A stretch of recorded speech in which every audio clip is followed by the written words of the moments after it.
newspapermen meet such... Coming up on the Media Project, a half hour of conversation with Alan Chartock, Rosemary Armayo, Judy Patrick, and me, Rex Smith. We'll be talking about the TikTok war, how social media is influencing coverage of what's going on in Ukraine. And we'll talk about this notion of getting 50,000 new journalists in America, in local communities. What might it take? Well, we'll get into that. Join us for those topics and a lot more on the Media Project. It's coming up next. They wallow in corruption.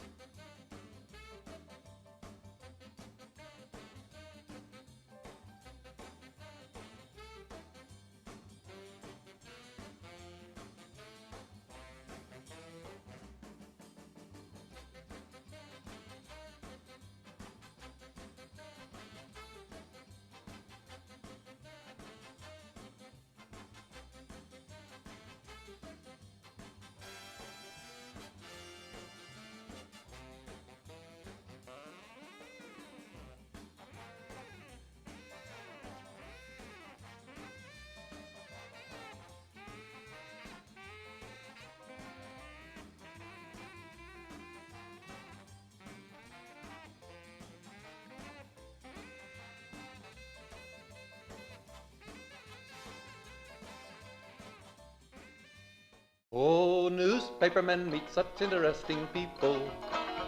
They know the lowdown, now it can be told. I'll tell you quite reliably off the record about some charming people I have known. For I meet politicians and grafters by the score, killers plain and fancy, it's really quite a bore. Oh, newspapermen meet such interesting people. They wallow in corruption, crime, and gore. Think of the Media Project as a conversation among a bunch of veteran journalists about what's going on, a veteran being the euphemism for aged. Anyway, here we are, folks. Welcome to the Media Project, a half hour of conversation and commentary on recent media issues. I'm Rex Smith, here with Judy Patrick, Rosemary Armayo, and Dr. Alan Chartock. And we invite you to share media at WAMC.org if you have some thoughts for us. So how about that? Alan, how are you doing? You going to make it today? Just about. We're going to see what we can do. So I want to talk about something you know a lot about, TikTok. It's sort of like Shark Talk. Sure, very much. I'd love to see Shark Talk on TikTok. Yeah, there you go. So this is being talked about as the TikTok war. What do you think is the impact of the fact that so much of the information about the war in Ukraine is being delivered by social media? People have direct access to this information, not even going through journalists anymore. Well, it's true. And you know that in Russia, formerly known as the Soviet Union, they have tried like crazy to limit the amount of social media that people are getting. That's what happens when you get a dictatorship. You know, the control of information, whether it's the press or any other way, is really quite important to the masters of those systems. So sometimes you can't do it. Sometimes there are lots of ways that people get around it. And apparently this has been one way that it's been going on here. You know, Rosemary, I'm interested. You have worked in that part of the world, and I just wonder if part of the resiliency that we're seeing in the response to the attack is just part of the way of life. Right? Yeah, I've been speaking to Bosnians who, of course, feel very connected to Ukrainians right now. They were in the same situation in the mid-'90s when their city was under siege by Bosnian Serbs. And they do feel this great affinity. They're complimenting on their resilience. They're sending words of encouragement. And there's also a bit of jealousy. Is that the right word? Because in Bosnia, it's the same situation, yet you did not have the world rallying around Bosnians. And what's the difference? Was it a prejudicial thing because you're talking Muslims under attack as opposed to nice, blonde, blue-eyed, whites in Ukraine? Or is it because they didn't have cell phones and they didn't have cameras and they couldn't immediately get on TikTok and Twitter and send out pictures of bodies in the street and smoldering ruins and people crying over their burnt out houses? All the same thing, but the reaction was completely different. There is still room for professional journalists, lots of room in this war because it's so different from all the other ones. It isn't in the street where you're kind of competing for the person suffering the most colorfully to do a feature story on it, but it's about cryptocurrency being used to both aid the Russians and the Ukrainians. What's that about? And its impact on the financial markets and its cyber attacks. That's where the journalism is needed. How about the agencies that are collecting money? Are they all fraudulent or real? How do you know? So there's lots of room for professional reporting. Less so, though, in the street where the people can tell their own stories now. But Rosemary, just so I understand what you're saying here, it is really the alternatives that I think Rex's question is trying to get to. In other words, are we seeing an alternative media being developed that is potent? Not being developed, it's there. The coverage of this war is markedly different, even from 2014 when there was another invasion in Ukraine, when the Russians went in there. You did not have this. And yes, we've had video and we've had Instagram and all that, but this is instantly.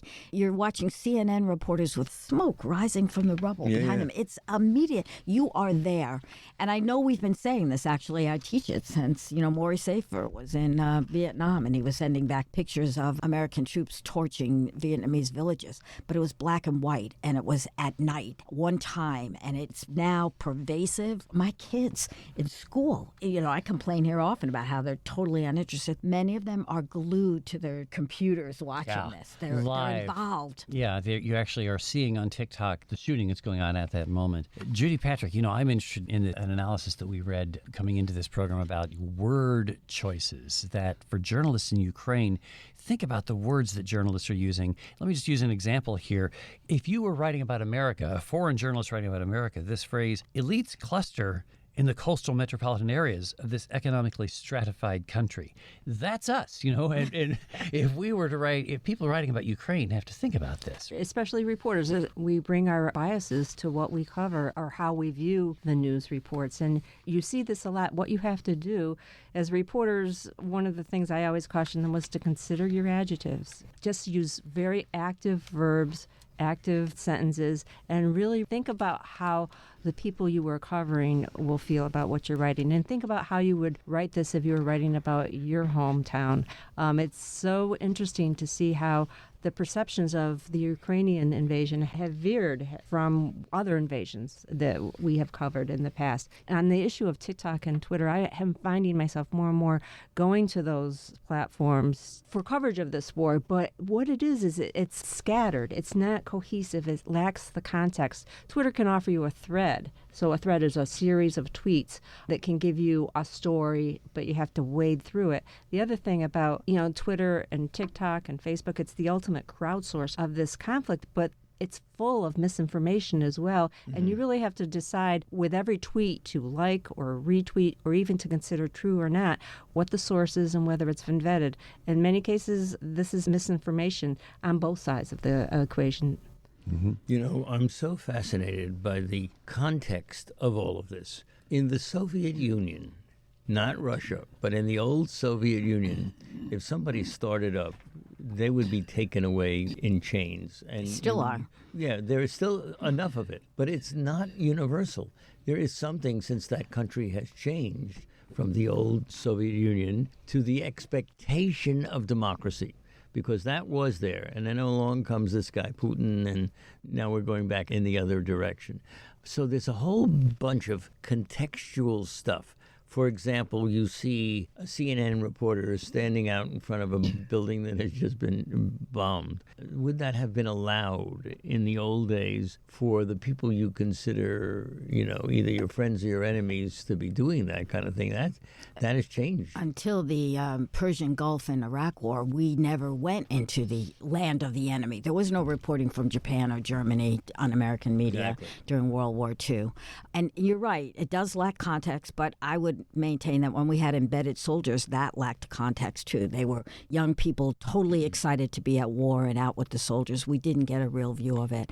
And what's lacking that now we have, think of the Rwandan war. 1994, 1 million people were killed in 4 months. There's not a single photo of it. Mm-hmm. The horror of that cannot be described in words, where you have piles of bodies and craziness rolled. And it didn't capture anybody. Within 6 months, Rwanda was being told to, look forward and forget about the past.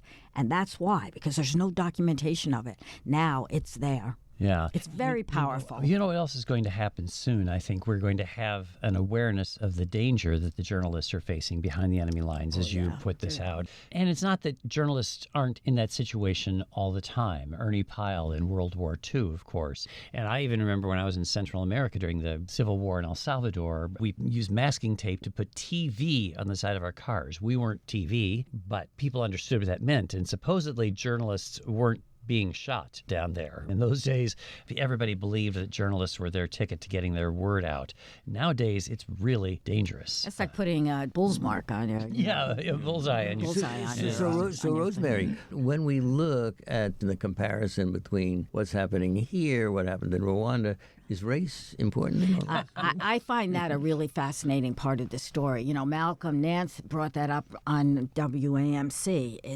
This is a war, he says, that's going to have great reaction because the West does not react well to little white babies bloodied in the street. And indeed, we already are seeing stories. African students and workers trying to get out of Ukraine are being pushed off of trains. The government says they're fixing that, but I don't know. I think that's there. And I can tell you Bosnians are wondering, is it because we're Muslim? Yeah, I think American journalists have to pay particular attention to that. The immigration crisis, you know, there are going to be perhaps 4 million refugees. It's up to 1 million already. 1 million already. Yes. And early indications are that gosh, the Republicans in America who have opposed immigration of most citizens in recent years. I want to be careful about this, but I think it's true that the Republican Party has been hostile to most immigration. Now, suddenly, we're seeing that, we have to be... Interesting. Welcoming. How are Afghani refugees seeing that? You know, I hope that some of this coverage is making Americans more reflective of our own behavior. I doubt it, but it would be nice. You talked about language. When we invaded Iraq, we never used that word. I got into trouble at the newspaper I was at the time. I made a career of getting into trouble for being outspoken, but we kept talking about, you know, the insurgents, and I said they're not insurgents, they're freedom fighters. If it were reversed, we would be fighting anybody who invaded our country. What is this language? And that was, you know, unpatriotic. And shut up, Rosemary. You know, people have to learn to see that in the news coverage. This is why, you know, we've talked in this program often about news literacy and media literacy. It is so that people can understand that the language that they see either on social media or in cultivated, edited content is potentially explosive. We need people to have some sort of a sense of literacy, and to that extent, there's great news that Illinois has just now passed a new law to make media literacy training required in the high schools of Illinois. This is great news. Come on. I mean, you know, do you really believe that the American people are going to follow Rex's advice and get literate and start paying attention? I doubt if you asked, 50% of the American people who the vice president of the United States was, that they could name her. So we're just supposed to give up on it? Yeah, but Rex, I'm so, I don't want to use a bad term here, but tired of your telling us about how we have to become more. Let's just step aside, Judy.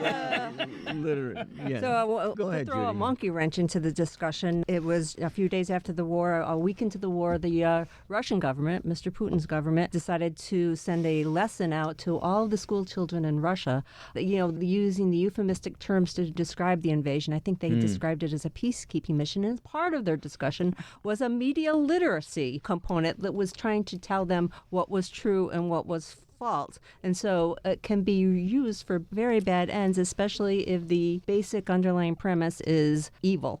Well, no question. It's called propaganda. And you don't think we should train people to be able to helpfully spot it? Oh, no. You get me wrong, Rex. Okay. I certainly think that we should do all we can in the schools and everywhere else to train people about literacy and social studies. You just started hearing me talk about it. Yeah, right.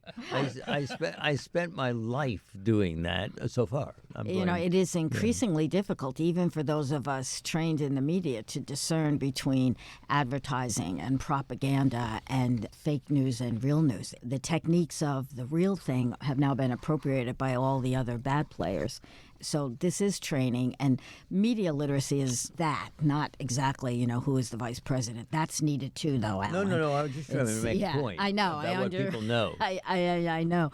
And we did let it go because we were thinking that fact-based information, like who is the vice president, is more important than understanding the messages coming at you. We've paid a price for that. We have a public that's very unsophisticated now about messages coming. They have no attention span, no patience, and all the stuff coming at them they can't interpret. I'll shut up now. No, you don't have to shut up. But I have been watching our coverage of all the people who have been commenting on this particular war that is going on. And while I appreciate it and agree with it, I often wonder whether there's not some kind of a propagandistic element to all of this that even our news people know better than to cross some lines. What do you mean? Propagandistic in the sense of our government, you mean? Of course. No, I mean in terms of, I think this is one where, and I've never seen anything like it, where everybody is on board with criticizing Putin the way that they are and the Russians. Now, I happen to agree with it, but I also, with my training and anything else, say, this is really interesting that there's no other sidism here. Is there a responsibility on the part of the American media then to present Putin's point of view? Wasn't that actually being done before the invasion by Tucker Carlson? Wasn't he the guy who said, why is America standing for Ukraine? He was just cheering him on for political reasons. There is actually another side, and I do think it is coming out. Fiona Hill talks about this. What he's doing is not right. I am not Tucker Carlson, but his fears about security, about NATO expansion, those are all real. It's part of America thinks everything it does is right and the rest of the world is wrong. But we did encircle him. Remember how we felt in '63, anybody here, when there were missiles 90 miles off of our coast, Russian missiles? We did not react well. In fact, didn't we act a lot like Putin? And there's a lot of Russians in Russia who believe what Putin is saying.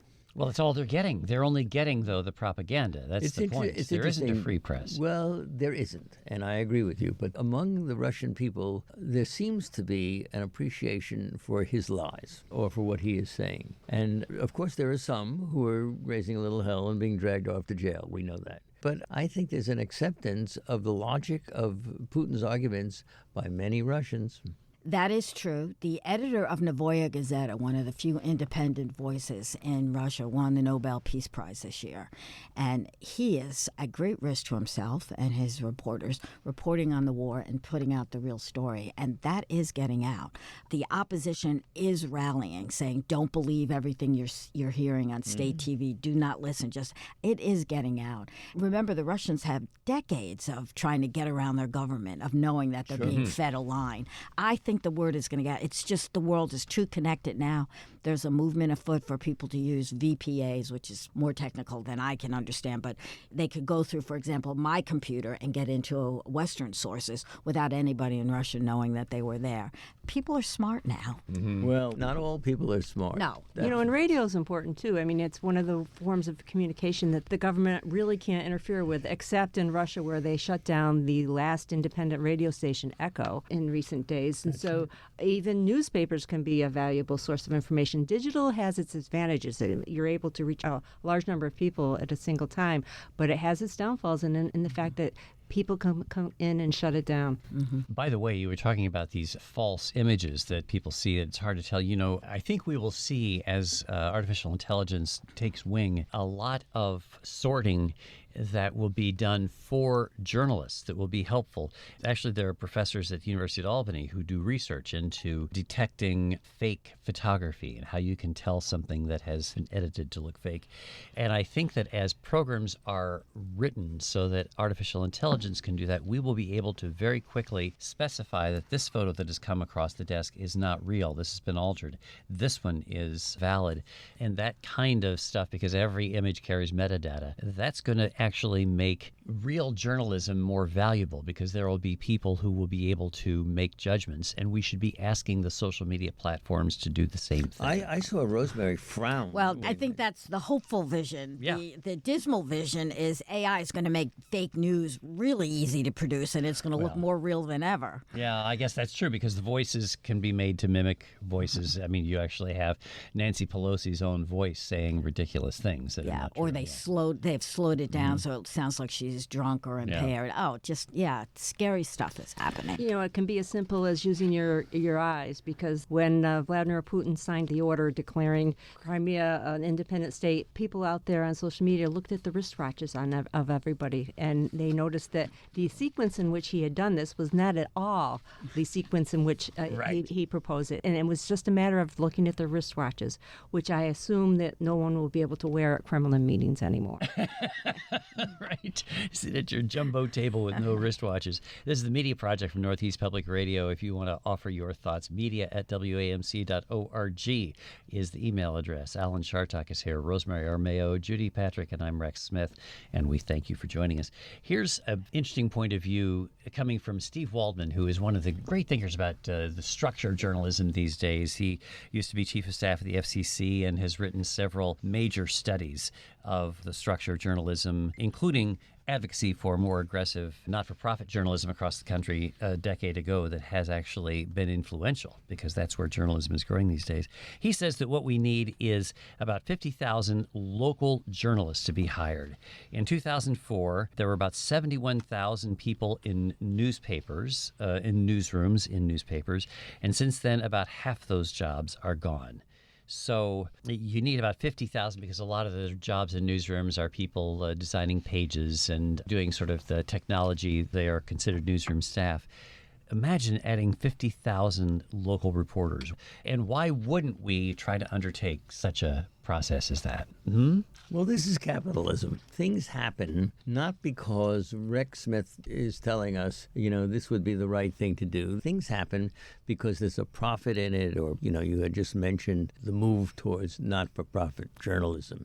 And we let it go by, but I don't know that I don't know that it's really true. What's that? There is a move toward not-for-profit journalists. Is there really? Growing? Yeah, there are hundreds of them now around the country. And you yourself, I mean, it's kind of interesting that here you are, the great exemplar of capitalism, when you're running a not-for-profit newsroom yourself. Well, wait, don't put words you get in the my tax benefits. Wait, Rex Smith, don't put words in my mouth. This is not capitalism. We were here for a long time, and we're doing our best.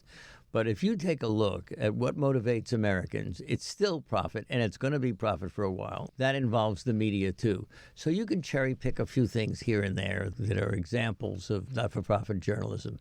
But that ain't the way it is right now. Yeah, but the old newspapers were profitable, just not profitable enough by right. Wall Street standards. And unfortunately, the valuable services that they did perform have been denigrated and overlooked. So Well, it's 50,000 reporters would be fabulous. It's so interesting that, yes, it would be. I've often said would and schwould are two ancillary terms.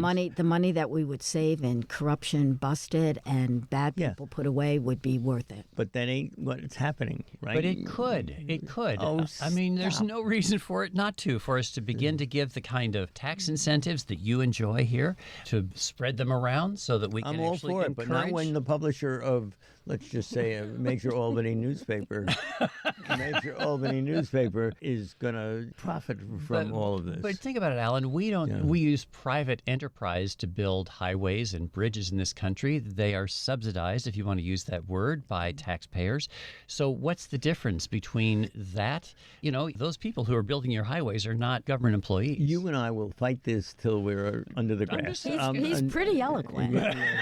We will fight, of course. All you journalists would love the public purse to support American journalism, but that's not what's going to happen, because if it happens, there are so many things that could go wrong, Rosemary. The idea that if somebody is getting money from the government, do you really, and you're an expert in what goes on in these other countries, do you really think the press will be as free as it was before that I happened? really think that the public would be very well served if its purse was used to invest in gathering news rather than buying, say, weaponry. Yeah, I have do. nothing but respect for you, but you're wrong. Big Bird has been echoing the government line for years, hasn't he? And there's an example of not-for-profit subsidization by the government. What would PBS be if it didn't have the taxpayer support? Will he be like Ted Cruz? Will he cheer Well, against- I have been perfectly willing here at WAMC to find out. I don't want to beat up on Alan, and I don't want to make him mad at me. But I mean, Any matter, you mean? any kind of revenue the media is beholding to. When a subscriber would call and complain, they pay me money for their newspaper, so I have to listen to them. If Microsoft pays, $1 million to NPR, does that mean that an NPR or anybody who gets the money will tiptoe around a Microsoft store? No, tiptoe around the tulips. I hear you. That worries me all the time. That very thing worries me a great deal. And the fact that NPR, in its morning things, as you hear all the NPR time, or any nonprofit. yeah, always has to say is a supporter of National Public Radio. That's publicly divulging where your sources of money right. are. Well, but publicly divulging doesn't really do it, as far as I'm concerned. So they should. Let me get this straight. So you get- and yeah, but be Microsoft sure you should get it not straight. give. Microsoft should not give money to public radio, or else public radio should not report on Microsoft. Which one is it? I do not think that's true at all. You know, Rex, my training is as a political scientist. Aha, mine's as a one of the journalist, things, so- and one of the, and one of the things we scientists try to look at is the way things are actually done. And I got to tell you, every time I hear that apologia on NPR, for example, we take money from this one or that one, I think they're covering their tracks. But my point is it really doesn't matter whether it's $1 or $1 million, that anytime you take money, you get revenue from a source. Does that affect your coverage? And I'm saying... Damn right. I'm saying the same kind of thought would go into newspapers or any kind of media taking money from the public as nonprofits. That kind of calculus goes into... Remember the control grocery stores and auto dealers had over newspapers because all their advertising dollars came from them? It's the same sort of pressure, and you stand up to them just as you would stand Some up to the do government. and some don't. Right. And we'd be Depending in the on same how boat. But if you had marginal- 50,000 more Exactly. journalists, there'd be a lot more who could go, and you'd still have better coverage than we do now. Well, so we're arguing about whether there should be 50,000 more journalists. Very Well, we're nice. not arguing about that. We want that. Yeah. Yeah. But, I mean, one of the reasons I love being on the show is because you guys are so pathetic. You, Seriously, he just called us you pathetic. just you are always defending the indefensible, as far as I'm concerned. And you know, We're defending the you, pockets- Alan. We're the trying to pockets which say fed that- you. I think this is a new low. Name calling, Words matter, and we just talked about this at the beginning of the show. Pathetic. I tell you, that's this is the pathos. Oh, dear. Anyway, we would welcome your thoughts, ladies and gentlemen, about this. Finally, this week, Serena Williams. There's a business article in the New York Times about Serena Williams, about this new angel investment fund that she is leading. Unfortunately, the Times in print publishes a photograph of Venus Williams. Now, this is a mistake. People make mistakes all the time in every line of work. Isn't it emblematic, though, of one of the problems that we have in journalism? Or is it just in society? Are we simply reflecting society that we have only a certain number of famous black women in America, and so, my gosh, of course we get them confused. It's a tragic situation, you know? Well, it's indefensible, and yes, it's happened in every newsroom. I worked in a newsroom where they put a picture of FDR instead of LBJ, and this is in Florida where all the old people actually remember FDR, so you can imagine my phone calls that day. But this is such a point of pride and anger among African Americans. It's an unforgivable mistake. And aren't we seeing a lot of unforgivable mistakes from the New York Times since they got rid of their copy desk? A very good point. Absolutely so. But it's not unusual. KTLA, for example, a big Los Angeles television station, had to apologize to Samuel L. Jackson after they interviewed him and thought that he was Lawrence Fishburne. They actually talked to him. I'd be interested in the New York Times bad photo caption, whether or not the original photo was incorrect or whether or not it was sloppiness on the part of whoever put the page together. That's the next editor's inquiry. Okay, we're out of time. No. Gotta let it go. I'm so sorry. Head should roll at any event. Head should roll, TK. All right, Alan Shartok, Rosemary Armeo, Judy Patrick, and I'm Rex Smith, with gratitude especially to our producer, Dave Gostina, and to you folks for joining us this week on The Media Project. Funny Wall Street never has complained. But publishers have worries, for publishers must go to working folks for readers and to big shots for their dough. Now publishers are such interesting people. It could be prostitution, I don't know. Ting-a-ling-a-ling, circulation, ting-a-ling-a-ling, advertising, get those readers, get that payoff. What a headache, what a mess. Oh, publishers are such interesting people. Let's give 3 cheers for freedom of the press.